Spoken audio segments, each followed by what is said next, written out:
은혜로운 좋은 찬송 해주셔서 감사합니다. 주의 평화와 위로와 사랑이 오늘 예배드리는 우리 모두에게, 우리 심령에 또 가정에 가득하기를 축복합니다. 하나님의 평화가 참으로 필요한 때입니다. 세상은 소란스럽고 여러 가지 염려되는 일들이 많지만 그러나 온 땅을 통치하시는 분은 우리 하나님 아버지이신 줄 믿습니다.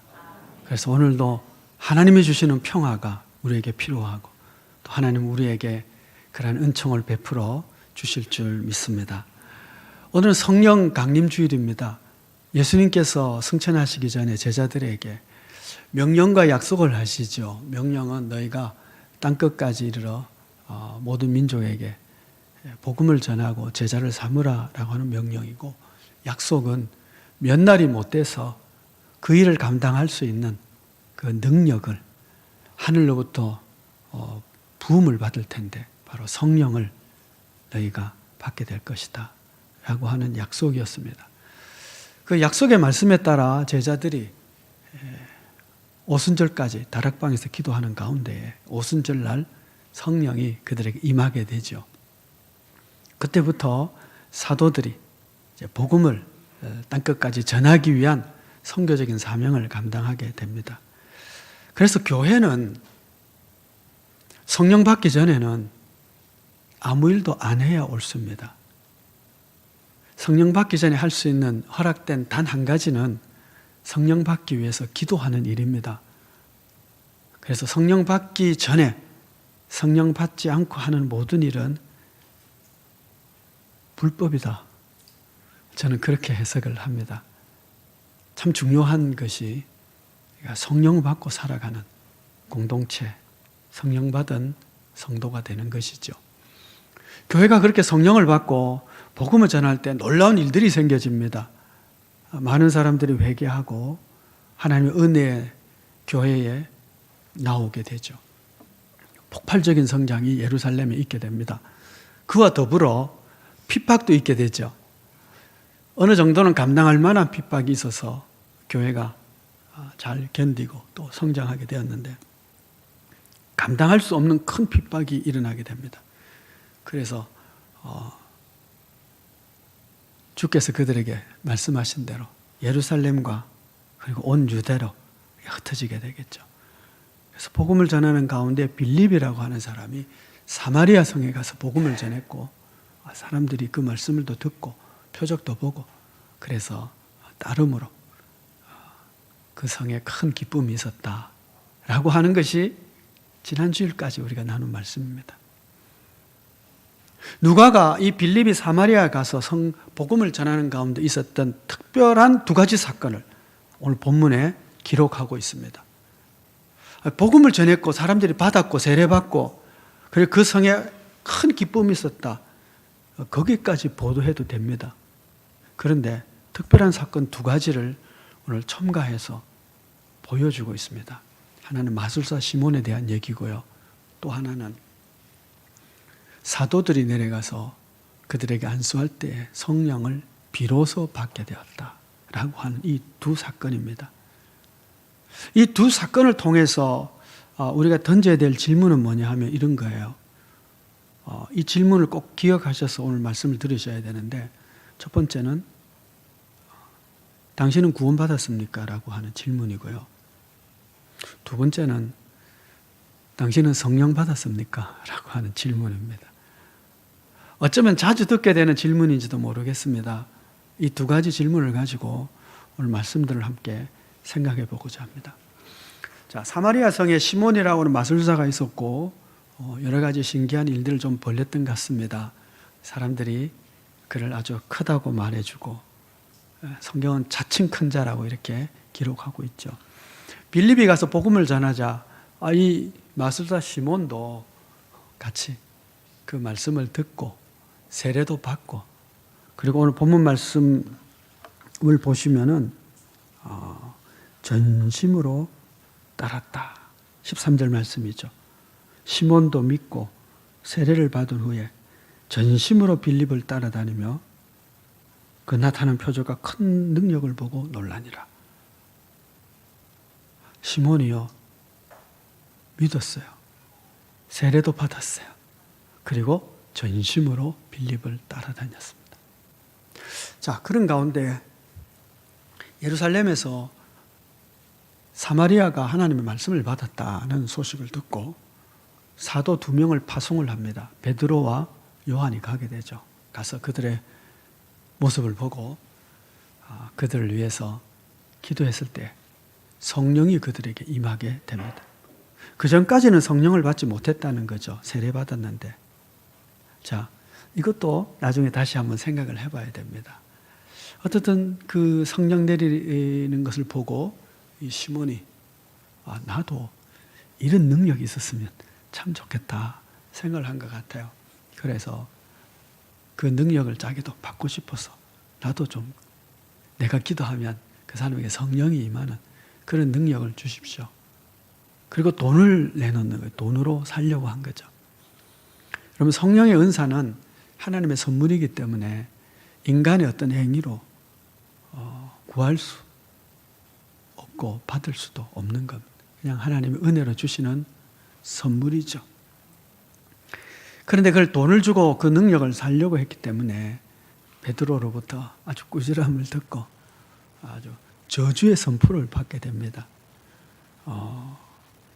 너는 이 도에 관련이 되어 있지 못하고 또 너는 분깃도 없다 이렇게 얘기를 합니다. 자, 이제 첫 번째 던지는 질문입니다. 이 시몬은 구원받았을까요? 라고 하는 거죠.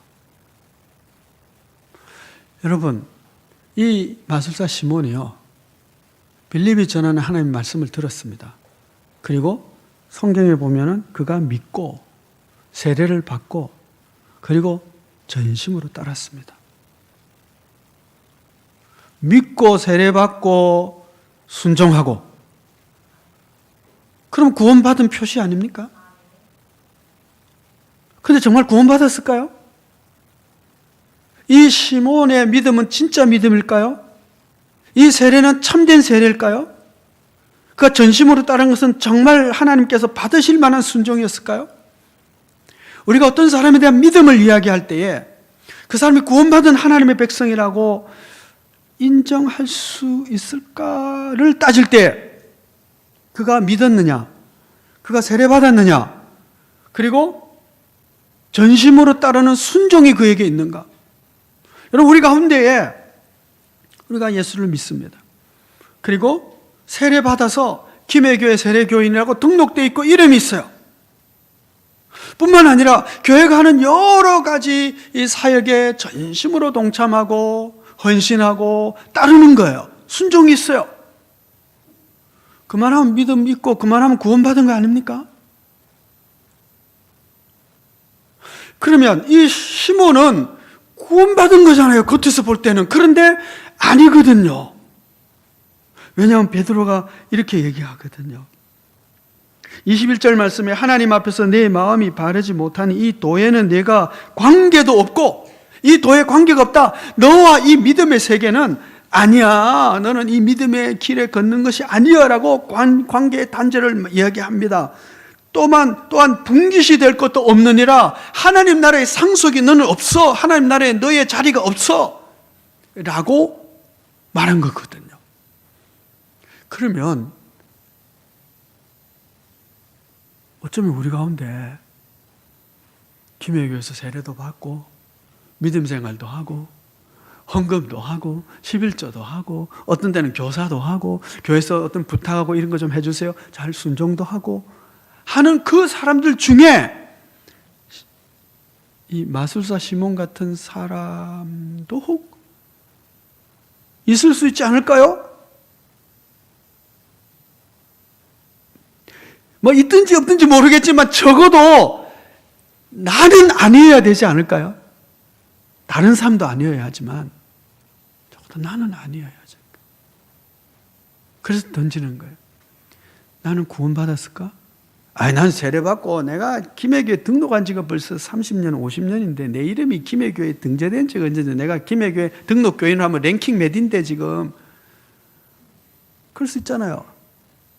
내가 교사를 지금 10년, 20년, 30년, 50년 했는데 내가 지금 집사 직분 받은 지가 벌써 몇십 년인데 내가 얼마나 열심히 교회 일을 하고 있는데 전심으로 내가 따랐는데 근데 그 중에 마술사 같은 사람도 있을 수 있지 않을까요? 이 시몬 같은 사람. 그 사람이 나는 아닐까? 라는 질문을 해보자는 거죠. 이런 마술사 시몬 같은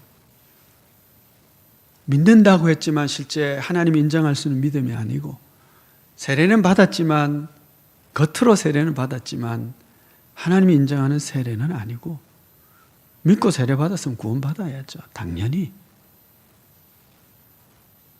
그 순종이 하나님이 인정하실 만한 순종이 아닌 그런 자가 아니었으면 참 좋겠습니다. 저와 여러분이.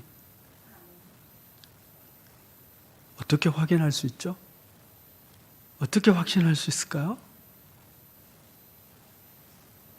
베드로가 이 시몬 베드로가 아니네. 그죠? 죄송합니다. 이름이 같은 시몬이라서. 마술사 시몬이 나는 분깃이 없어. 이 도에 관련이 없어. 그러면서 그가 새로워질 수 있는 길을 하나 딱 제시를 해줘요. 이것이 굉장히 중요한 키입니다. 22절 말씀입니다. 그러므로 너의 이 악함을 회개하고 주께 기도하라. 혹 마음에 품은 것을 사하여 주시리라. 내가 보니 너는 악독이 가득하여 불의에 매인 바 되었도다. 시몬이 대답하여 이르되 나를 위하여 주께 기도하여 말한 것이 하나도 내게 임하지 않게 하소서 하니라. 자, 이 말씀이 이런 거예요. 베드로가 마술사 시몬에게 말합니다. 너 우리 믿음의 세계에 있는 자가 아니야. 너 구원받은 자가 아니야. 그냥 그렇게 얘기한 거예요. 그러면서 뭐라고 말하냐면 너 지금 악독에 매여 있는데 너가 회개하고 기도해라. 그러면 사함을 받을 수 있다. 구원의 길을, 구원의 도리를 지금 얘기한 거예요. 그러니까 이 시몬이 뭐라고 답하느냐 하면 당신이 나를 위해서 기도해줘서 이런 일이 내게 일어나지 않게 해주세요. 라고 말한 거예요.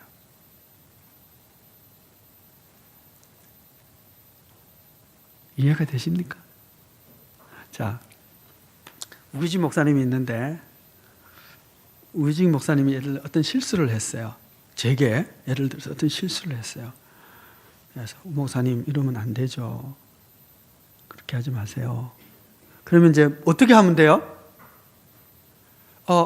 목사님 제가 고치겠습니다. 이렇게 하면 돼요.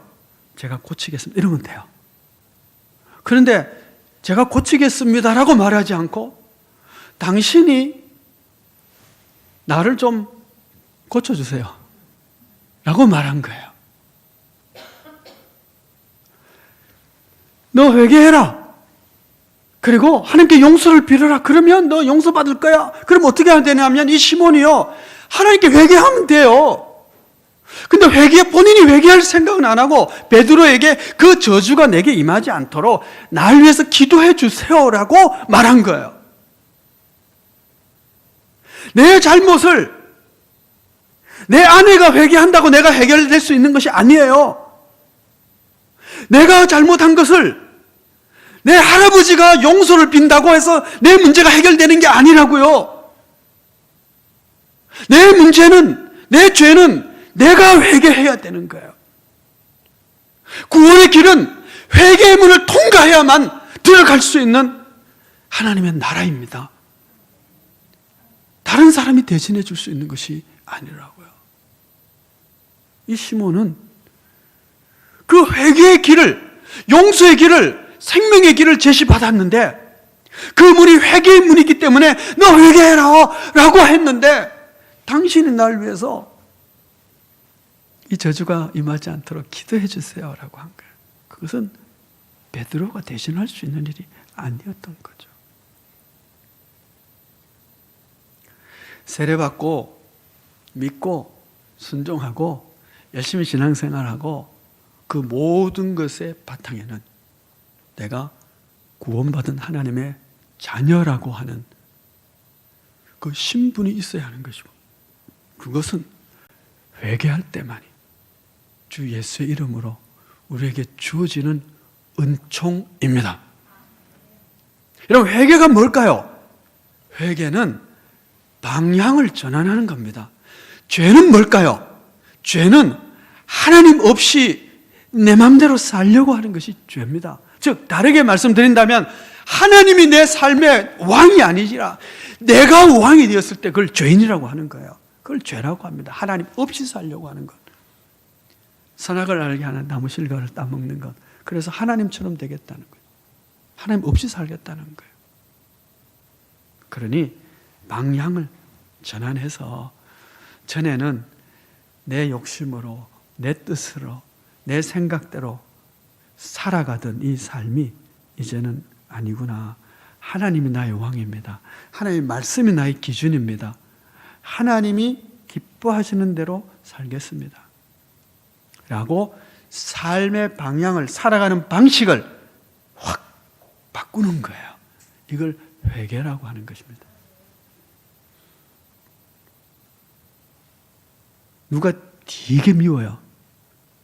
엄청 미워가지고 막 그 사람만 생각하면 마음에 분노가 막 확 올라오고, 내가 절대 저 인간은 용서해 줄 수가 없어 라고 하는 미움으로 가득 차 있어요. 죄예요, 아니에요? 그래가지고 막 저주하면서 사는 거예요. 잘못한 거 아니에요? 잘못한 거죠. 우리는 보통 이런 걸 죄라고 생각해요.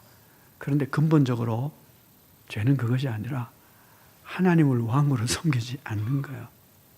근데 그 하나님이 뭐라고 말씀하셨냐면 내 이웃을 어떻게 하라? 긍휼히 여기고 사랑하고 네 몸처럼 사랑하라 했거든요. 그러면 하나님의 왕으로 섬기는 자는 그 밑에 그분의 명령인 용서하고 긍휼히 여기고 사랑하며 살아간 이 법을 지켜야 돼요? 안 지켜야 돼요? 지켜야죠. 그래서 우리가 주의 법을 지키는 겁니다.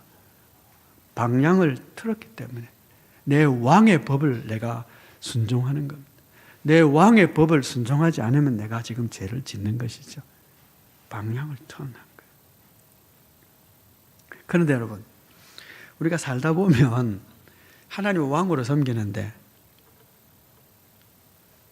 옛날로 돌아갈 때가 종종 가끔 어쩌다 한 분은 성인이고요. 그렇죠? 돌아갈 때가 있어요. 그래서 하나님의 기준이 아니라 내가 기준이 되고, 하나님의 부르심에 따라 사는 것이 아니라 내 욕심이 주인이 되고, 그럼 어떻게 해야 돼요? 다시 방향을 틀어야죠. 우리는 끊임없이요, 나침판처럼요, 하나님을 중심으로 맞춰가면서 하는 거예요. 이렇게. 언제 고정될까요? 죽어서 천국 가면. 그 전까지는 우리는 죄의 속성을 가지고 있기 때문에 왔다 갔다 할 수도 있고요. 정말 끊임없이 나침반처럼 흔들리면서 하나님께 나의 초점을 맞추면서 살아가야 돼요. 이것이 회개의 열매가 있는 삶이라는 것이고 구원받은 사람의 삶인 겁니다. 누구도 완벽하지는 않아요. 그러나 방향을 계속 하나님께 맞추면서 살아가는 거예요. 회개의 삶이 있는 자가 어떤 자라고요? 구원받은 자인 거예요. 깨어서 언제나 다시 보고 다시 보고. 당신이 구원받은 자입니까? 어떻게 할까요? 나에게 회개의 삶이 있는가?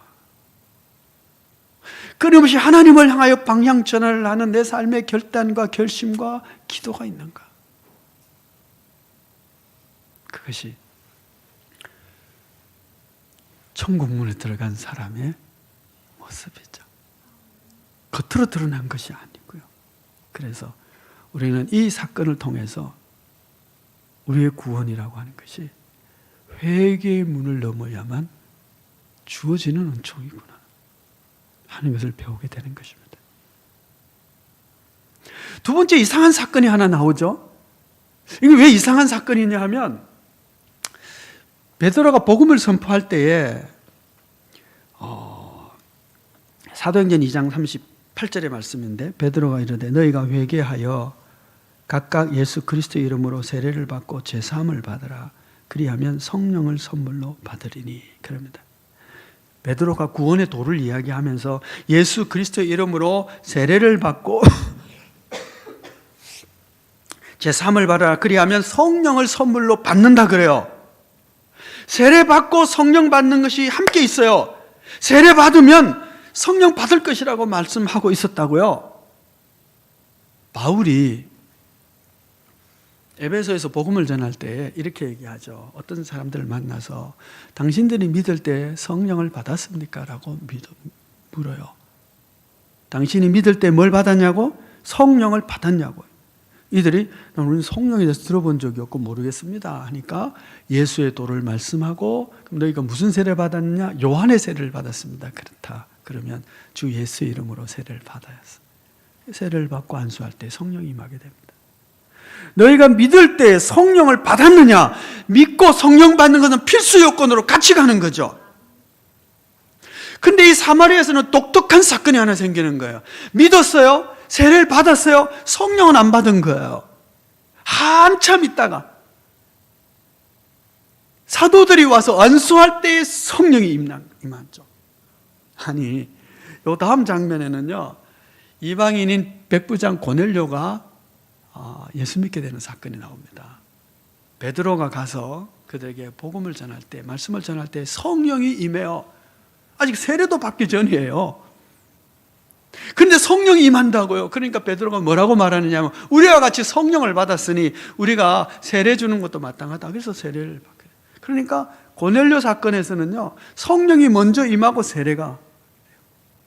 근데 여기서는 지금 세례까지 받았는데, 복음의 말씀도 들었는데 아직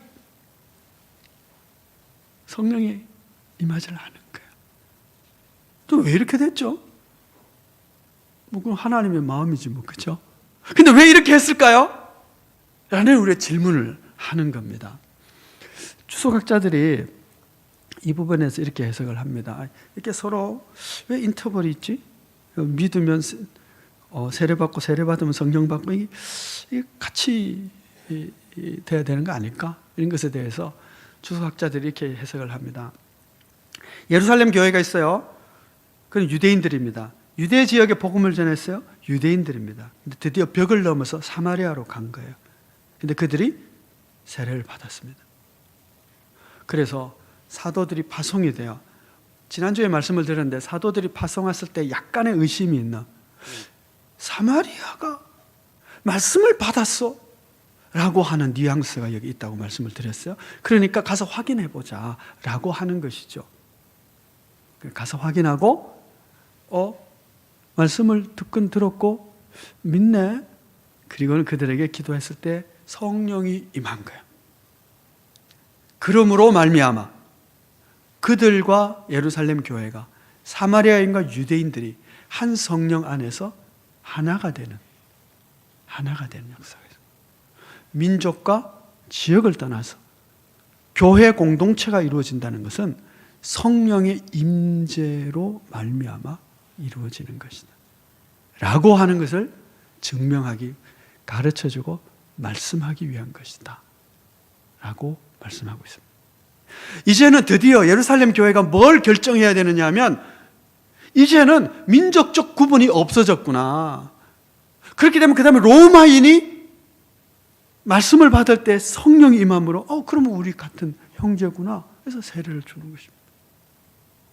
그래서 중요한 교훈을, 가르침을 받게 되죠. 뭐냐? 교회는 성령 공동체다 라고 하는 것입니다.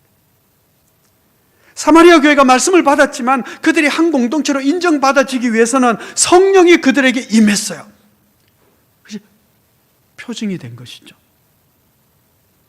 어떤 사람이 혼이 없는 육신, 그 뭐예요?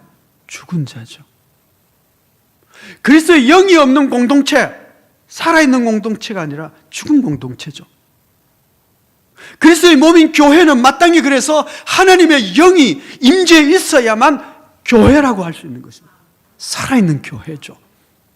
그래서 우리가 다시 질문을 던져야 돼요. 우리가 참된 교회인가 어떻게 알죠? 우리 가운데 성령의 임재가 있는가? 우리의 예배는 성령의 임재가 있는가? 내가 그리스도의 몸의 한 지체인데 나는 성령의 임재가 있는 사람인가? 우리 안에 성령이 역사하시고 성령이 역사하시는 증거와 열매들이 나타나는 그런 자인가? 자, 여러분, 내가 구원받았느냐라는 것이 있었고 성령 받았느냐라고 하는 것이 있었어요. 구원받으면 성령 받죠. 이게 논쟁이 예전에 한참 있었어요. 젊은 어린 시절에는. 그런데요, 구원받았느냐, 내가 믿고 구원받았느냐는 하나님과 나와의 관계 속에서 이루어지는 것이고, 성령 받았느냐는 것은 교회 공동체로서 사역과 관계되는 것인데 사실은 다 필수적인 것이죠. 다 필수적인. 그래서 여러분, 끊임없이 우리는 하나님의 일을 하기 전에 질문을 해야 돼요. 오늘 성령 강림절이기도 하지만 나는 성령 받은 자예요. 우리 가정은, 우리 구역은, 우리 교회는 성령의 임재가 있는 교회인가 공동체인가 라는 거죠. 근래에 읽고 있는 책 중에 하나가요, 뭐냐면 최재붕 교수님이 쓰신 포노 사피엔스라고 하는 책입니다. 포노 사피엔스, 스마트폰이 낳은 신인류라는 건데요. 이분이 강의 중에 참 재밌는 얘기를 해요. 뭐냐면 이 스마트폰이 만들어 놓은 이 세계가 완전히 새로운 인류가 된 거예요. 포노 사피엔스라고. 핸드폰 사피엔스라는 얘기죠. 그런데 이것이 얼마나 문화가 바뀌었는지요. 청동기 문명이 철기 문명으로 바뀌는 것처럼 문명이 확 바뀌었다. 아니, 이해가 잘 안 되시는 세대죠, 여러분들 지금. 그런데요, 전 세계 인구의 70% 이상이 핸드폰을 가지고 있고요. 그것을 가지고 소비도 하고 문화도 만들어내고 모든 것을 다 하는 시대입니다. 아직도 신문, 활자로 된 신문 받아보시는 분 계십니까? 거의 없으시죠? 예. 이제 신문사는 망하게 되어 있습니다. 아닌 거죠. 그렇게 안 하니까요.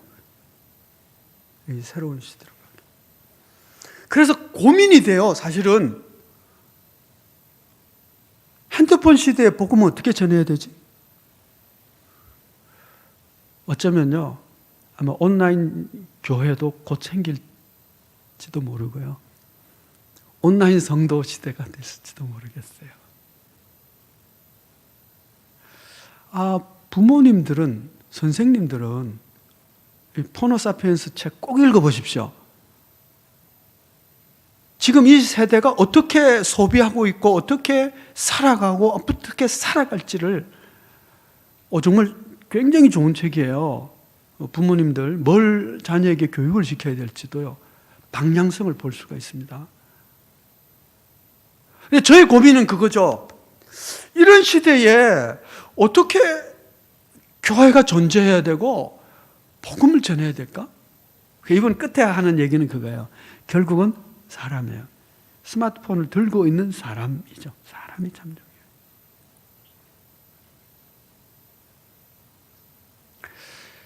더불어 읽고 있는 책 하나가 있는데요. 그건 교회 미래에 대한 거예요. 앞으로 5년 한국교회 미래 시나리오라고 하는 책인데, 쭉 이제 일어나고 있는 미래학자로서 이제 한국에 대한 예측, 세계에 대한 예측들을 쭉 하면서 이런 것들이 교회에 어떤 영향을 미칠까라고 하는 그런 이제 내용들인데, 마지막에 그 얘기를 해요. 결국 거기도 사람이에요.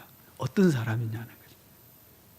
과연 이 시대에 필요로 하는, 다음 시대에 필요로 하는 사람은 어떤 사람일까요? 진리는 항상 똑같습니다. 진리는 언제 똑같아요. 어떤 사람일까요? 성령의 능력으로 살아가는 사람입니다. 성령의 능력으로 어떻게 살아가는 사람일까요? 이 세상과 다르게 살아가는 사람입니다. 그 다르다는 게 뭡니까? 제가 여러 번 설교했는데요. 산상보훈의 말씀이 다르게 살아가는 것입니다. 그 말씀대로 살아내는 능력이 성령에 있기 때문에 우리가 결심한다고 되는 거 아니에요. 그래서 성령의 능력으로 다르게 살아가는 사람을 교회가 어떻게 훈련하고 양육하고 키워낼 수 있느냐가 미래를 준비하는 교회의 관건이다라고 결론을 내리고 있어요. 오늘 성령 강림 주일입니다. 진리는 언제나 똑같습니다. 세상이 어떻게 변해도 어떻게 변화되는지 우리가 알아야 되지만 준비는 어떤 준비요? 성령의 능력으로 무장되어서 예수님의 제자로서 주신 말씀을 실천해내는 사람으로 우리가 자라가는 것. 우리 교회가 성령의 능력으로 무장해서 이 세상 사람들과 다르게 살아가는 모습을 보여줄 수 있는 교회가 된다면 내일도 모레도 10년 뒤도 100년 뒤에도 여전히 사람을 살리고 세우는, 그리고 하나님의 나라를 세우는 교회로 서 있을 줄 믿습니다. 저와 여러분이 그렇게 성령의 능력으로 살아갈 수 있게 되기를 축복합니다. 기도하겠습니다. 은혜로우신 아버지 하나님, 성령 강림주의를 맞이해서 오늘 말씀을 통해서 회개의 삶이 있는 사람, 구원받은 사람이고 성령을 받은 사람만이 우리가 한 공동체로서 하나님의 나라를 세워갈 수 있음을 배우게 됩니다. 주님, 이 시간 이곳에 성령으로 저희를 충만케 하여 주시고 그 능력으로 무장시켜 주셔서 하나님의 사람으로 말씀에 순종하며 살아가는 이 세상에 하나님의 사람의 다른 모습을 보여줄 수 있는 저희들이 되게 하여 주옵소서. 예수 그리스도의 이름으로 기도하옵나이다. 아멘.